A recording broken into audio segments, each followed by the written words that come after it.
Today I'm mounting the Insta360 Go 2 action camera to the top of this line following robot.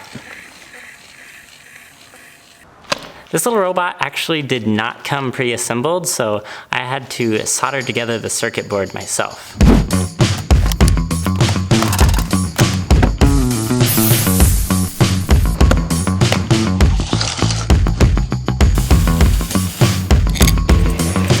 And here it is, all assembled. This took me about 2 hours to put together.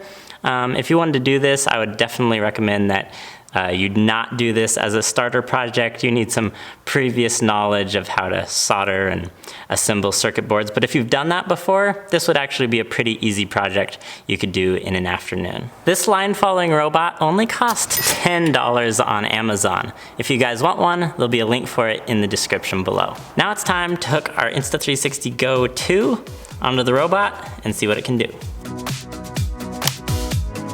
This robot has a pair of light sensors on the bottom, so it's able to detect and follow this black line.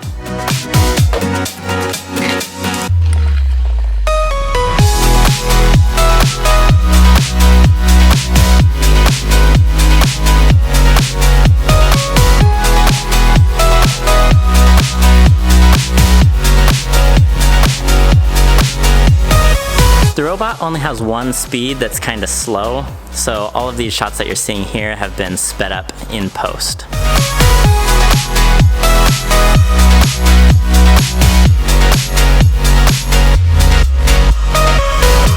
I've mounted the Go 2 on top of RC cars before and got similar style footage as what you're seeing here, but the problem that I found with the RC is that I had to steer it the whole time with the remote control. But this robot is totally hands-free. Once I get it set up and running, I don't have to control it anymore, which means I can actually be in these shots and the camera is just on autopilot.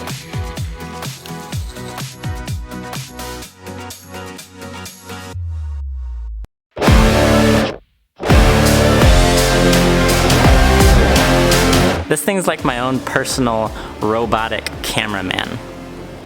Now you've probably noticed by now just how much the robot is jerking back and forth, and you might be wondering, like, how is the footage turning out even looking this smooth? And that's just because the Insta360 Go 2 has such incredible in-camera image stabilization that it's just compensating for all of that jerking back and forth the entire time. If you used a regular camera, it would look so bad. For example, let me show you what this looks like if I turn the image stabilization off. This is what it looks like. So terrible, and now turning that image stabilization back on. So the whole reason this little setup here is working at all is because the image stabilization in the Go 2 is so incredibly good. If you guys want an Insta360 Go 2 or one of these little robots, links for both of them in the description below, but just so you guys know, this robot is really fragile and finicky. I can't necessarily recommend it, though it was a fun little science project to assemble, but it was not designed to be a camera car by any means.